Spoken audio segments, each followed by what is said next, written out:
All right, and this is Doc Williams, and we are at the Baltimore Anthem Pro Day, and we're with who today? Jared Enderton of the Baltimore Anthem. Okay, man, so we've got a lot of things that we saw today. How did it go, seeing new talent, being with the team again? How was your perspective on it? Yeah, it was fun. I think, just doing some racing again was awesome, with the different pro day athletes that were here who were trying to make a team for this season. And then, they did great. They all came in and crushed it and got a real feel for how it is on the grid. And, it's just kind of fun to talk to them too. Like, my first pro day, I was wrecked. I was completely wrecked. And I'm like, it's a great experience for you guys to go through that.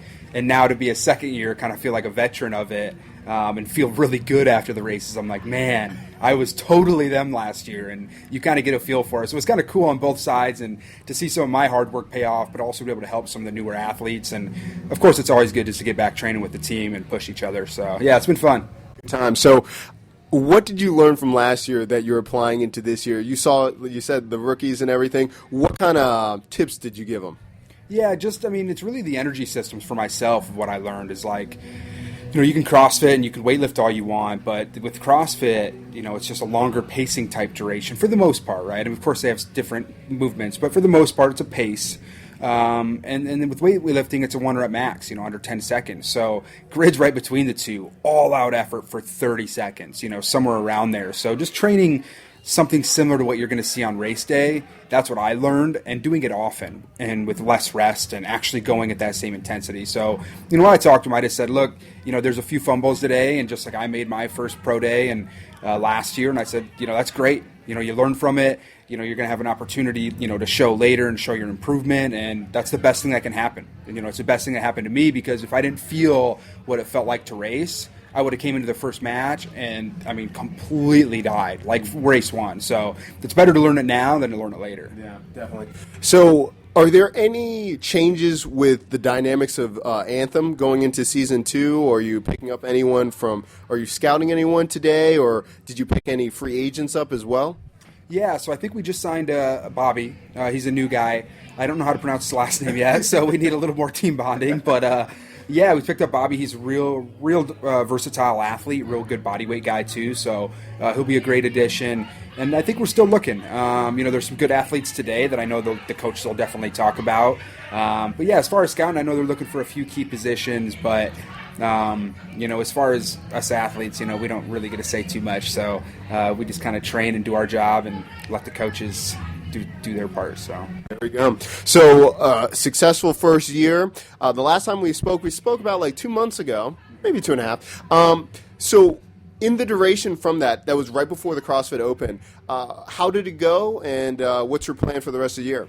Yeah, so it ended up going really well for me. I got 18th in the Southwest region, which qualified me as a spot, obviously at regionals in the top 20. So that was my big goal.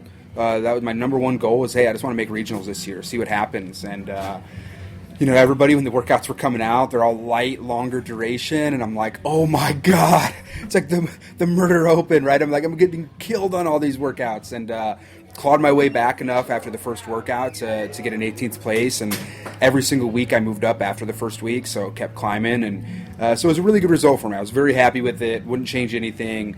Great experience to go through it. And, at regionals, I'm just going to try to go be consistent.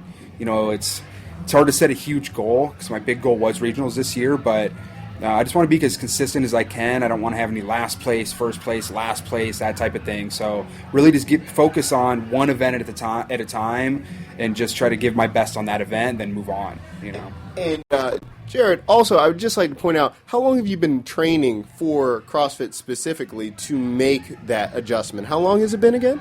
Yeah, so I started training full-time for CrossFit in September. So That's pretty good! Yeah, so when the Open started, it was like 6 months. Now it's been 7 months.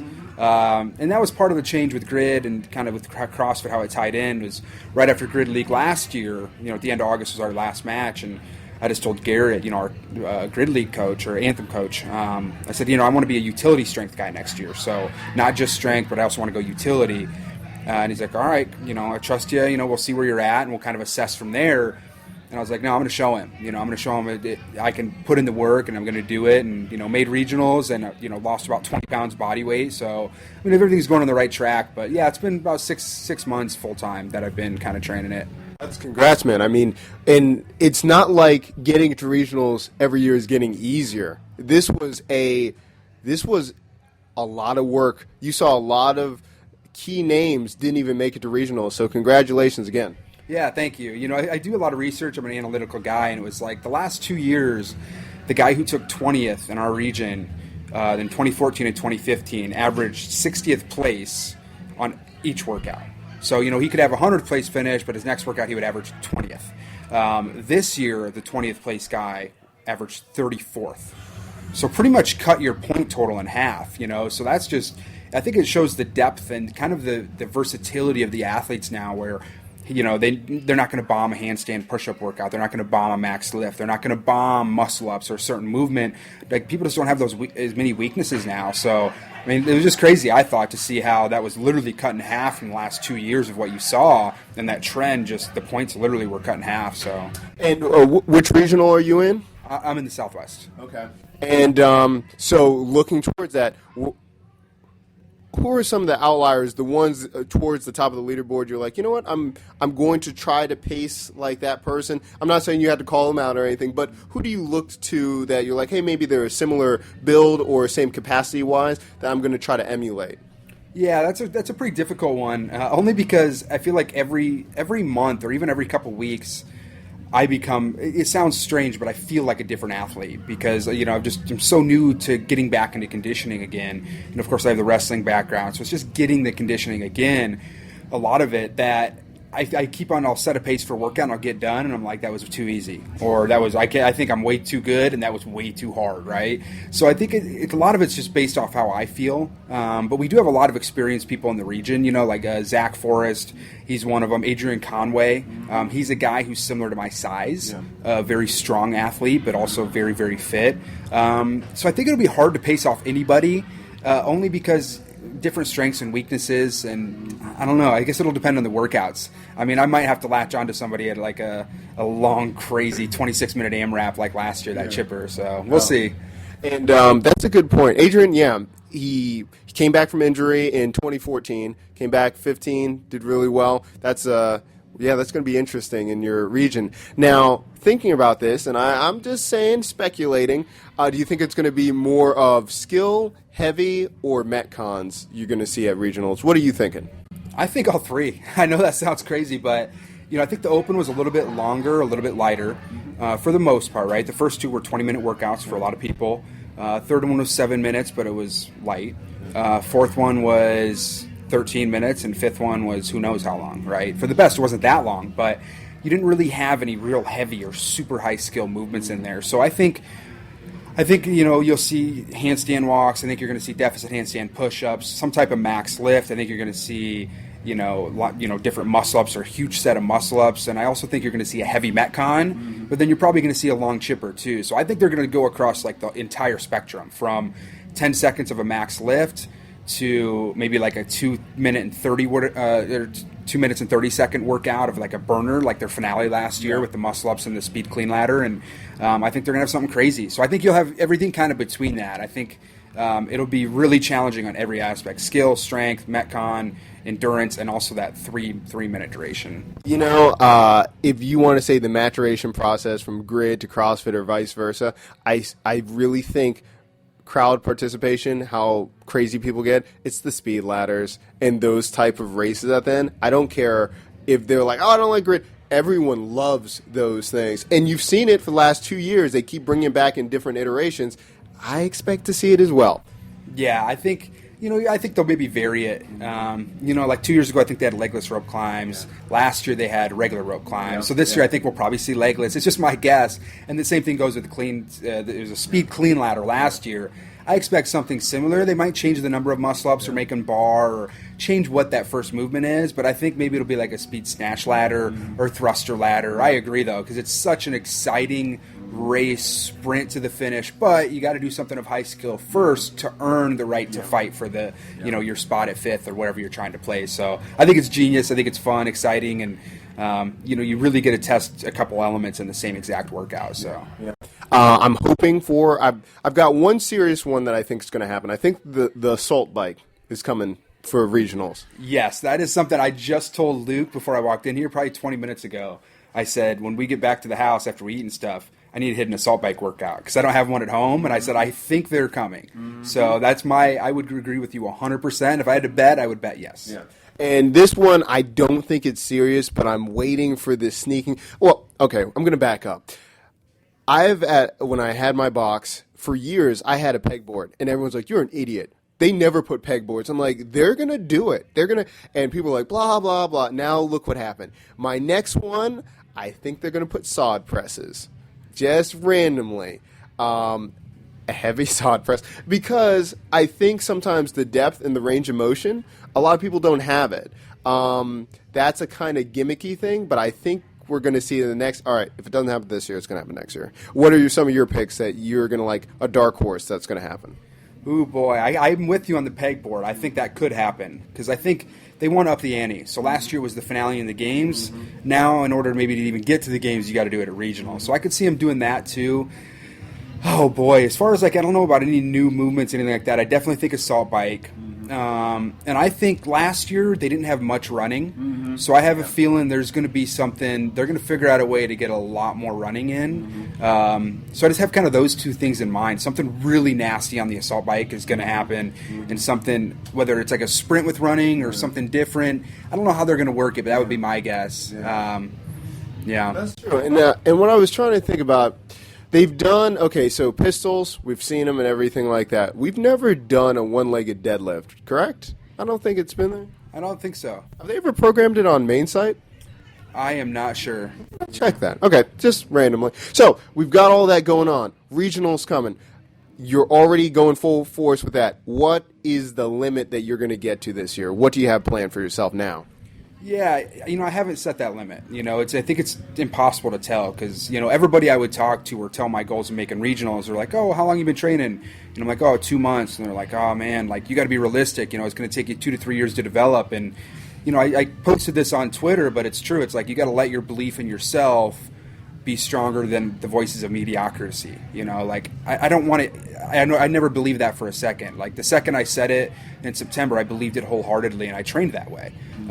So for me, it's, of course, most people will say make it to the games, but for me, that doesn't motivate me right now because I don't believe I'm quite at that level right now. I have 6 weeks, of course, but I need to just focus on what I can control and what I can do, and that's getting mentally prepared for every workout, mentally preparing in training that if one workout doesn't go bad in the morning, when I come back in the afternoon, I got to have that workout's over. I need to come back and hit it hard. And I think that's kind of the best prep I can have because things are going to go wrong. Things will go great. So don't get too high on those. Don't get too low on those. And just work on that consistency. So, I haven't set a clear-cut goal right now other than really trying to work on my mental game and trying to be as prepared as I can mentally for it. Excellent. And one last point before we let you out of here.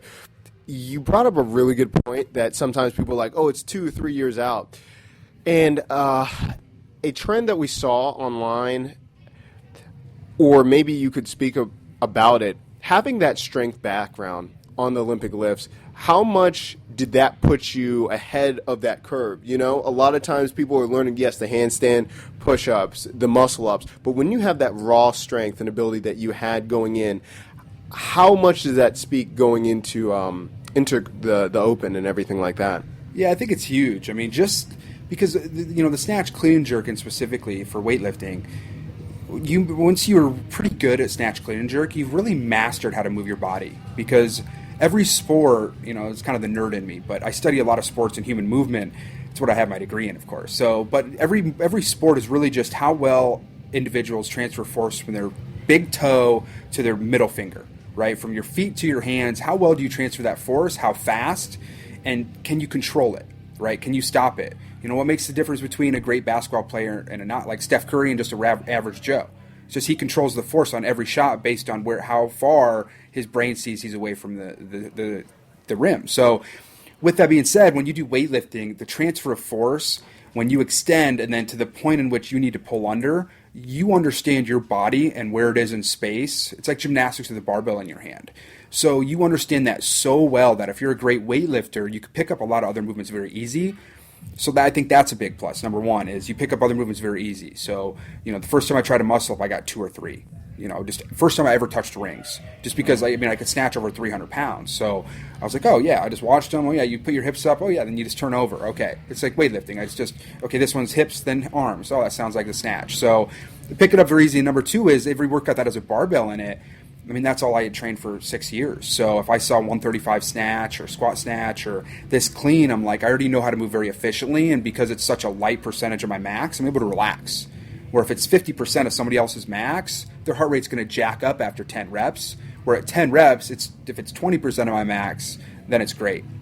So I think that, I did strongman for 3 years before weightlifting. I think that helped just for brute strength. And, I think maybe the most carryover was the wrestling, just having that wrestling background, just mentally knowing how to go through that grind and practices and competitions and movement as well. Moving around somebody else's body, they're giving you feedback, when to push, don't fight against it. So, yeah, but I think it's huge in those 2 elements especially. Yeah. That's excellent, man. That we're going to have to use a lot of clips. That was awesome. That was awesome, man.